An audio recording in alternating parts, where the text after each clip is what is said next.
Hello everyone, it's Katie here from the Scrappy Sisters, and I am up today with this super fun pirate layout. This is in partnership with Crazy Craft Obsession, which is an Australian online scrapbooking store. So you will find in the description box down below, there is a referral link where if you use that link to their store, you get a certain amount of dollars. It's either $10 or $15. I really need to clarify that. And I also get either $10 or $15 by you using that link. So full disclosure, I do get something from you using that link, but there is a link down below that you can use to shop at Crazy Craft Obsession. They ship to Australia and New Zealand. So for all of my Australian and New Zealand followers, definitely go and check it out. They have amazing products. So this that I'm using, the collection that I'm using, is from Simple Stories, and it is Say Cheese Frontier at the Park. So I assume it's one of those Disney collections. I mean, there's no actual Disney motifs, but it is, I assume it's like a theme park collection. And I'm also using the Finnabar, what's it called? Let me grab it, it's right here. Just a second. I am using the Finnabar Golden Dragon Effect Paste. So it says that it is a beautiful, creamy, iridescent glitter paste, which will add magical dimension and shine to all your mixed media and home decor projects. So I did put a little bit of gesso down on the page first because I wasn't sure how it would look. I didn't need to be honest. I could have just put it straight onto the cardstock and it would have looked perfectly fine. But it definitely gives a different look on light and dark surfaces. It is super shimmery, and it also has like big flecks of, I don't know what, glitter, I'm not sure what, which I guess provides that texture that I sort of read out from their description. But what I will say is it was really hard to put on. So you can see I tried my Vicky Bouton spatula. Sorry, that's my Nuvo spatula.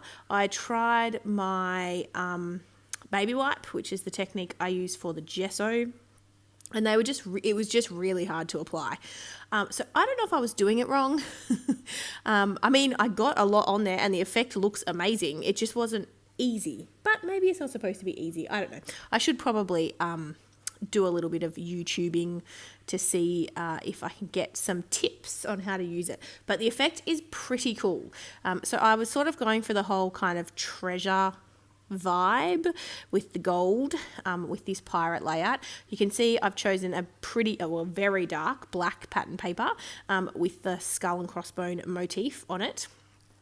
Now off camera, because I was not sure what I wanted to do, but off camera I actually tore around the edges of my page. So rather than cutting down my page, I decided to tear the edges to give it that kind of, I don't know, like treasure map look.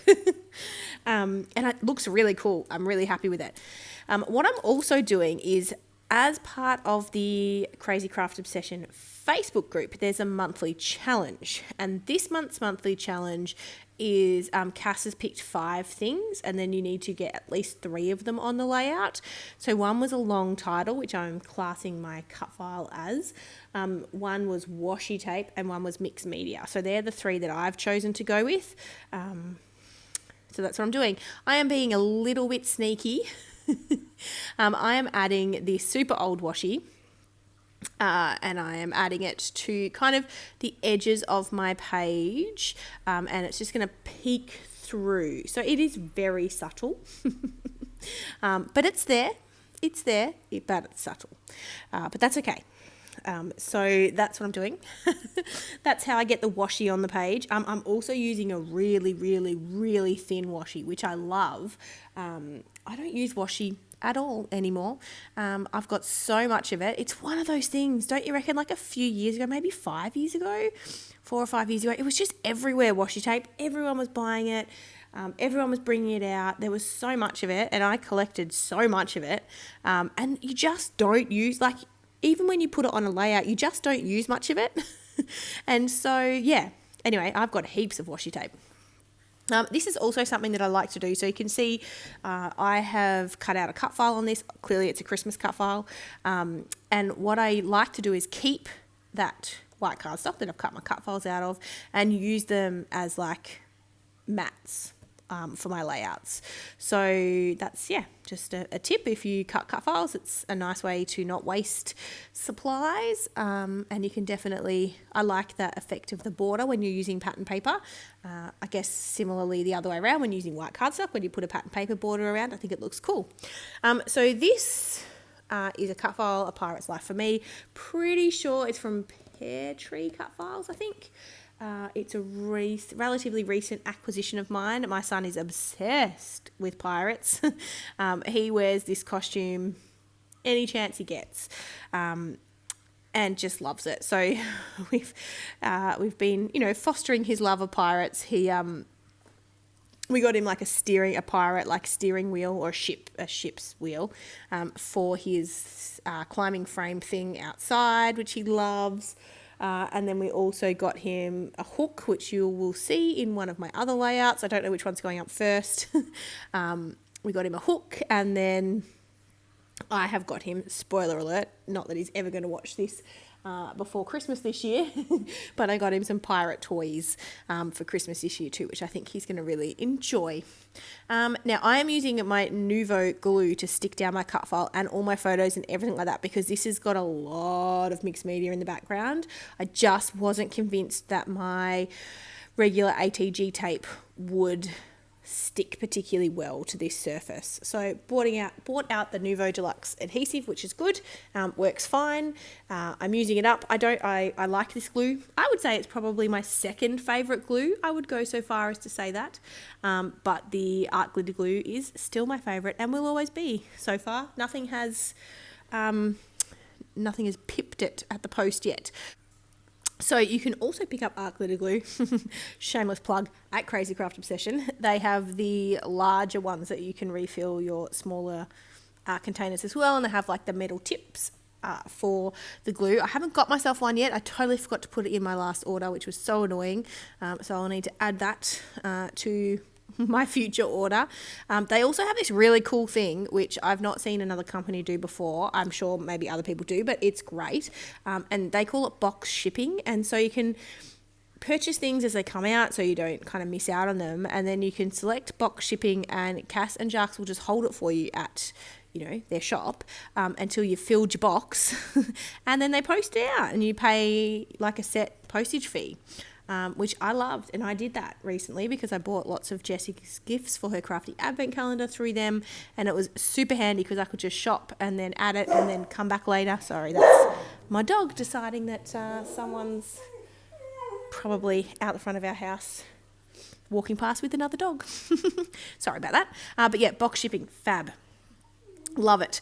So this collection, the Simple Stories Say Cheese Frontier at the Park, I picked this collection to work with because it has kind of 4 or 5 sort of different themes within it. So it has, you can see the haunted house stuff and like the Halloween stuff. It has the pirate stuff. It has the cowboy stuff. And it has a couple of like, I assume it's like Splash Mountain. Is that a thing? I'm not American. Maybe like a Splash Mountain thing. And then it has like honey and bees. Weirdly enough, there's obviously something at the park to do with that. Anyway, I quite liked it because I thought it's a small collection, but it has a lot of kind of uses. Even for someone that doesn't live in America and has never been to any of these theme parks, I will have no trouble using the majority of the stuff on here. There's a few icons I probably won't use, like, the moose head and things like that. We don't, or I don't hunt here in Australia. It's not a big pastime in Australia, hunting.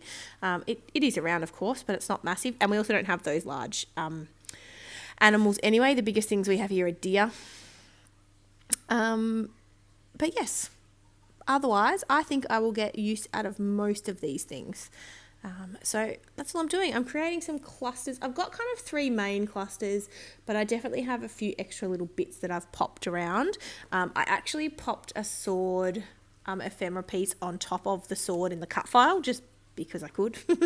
I'm using the treasure chest and then a few other cute little bits and pieces And I'm super happy with how this turned out. I make, spoiler alert, 2 pirate layouts with this collection. And I'm really happy with it. I also get a few of the decorative brads. Is that what they call them? I don't remember if that's what Simple Stories call them, but they're brads without the like spiky metal bit. And I'm going to say I am not a fan of brads. I don't like them at all. They're just too fiddly for me. I don't love them. And so I thought that I would really struggle with these, but actually I didn't. I got them on. But the other thing I will say, wow, Simple Stories, golly gosh, you put these down, they are not coming up. So, you know, if you actually properly push them down to stick them, they are not coming up. You can rest them. You can see there I tried to pick up that one, that yellow one in the top cluster there. Yeah, it wasn't coming up. So you can kind of place them lightly and you can move them around, but once you have sort of pushed those down, those bad boys are there to stay. So I think I'm finished. Pretty sure I'm finished. Yeah, I'm finished. So here is my close-ups. Make sure you check the description box down below for the links to Crazy Craft Obsession, and we will see you guys in our next one. Thanks, guys. Bye.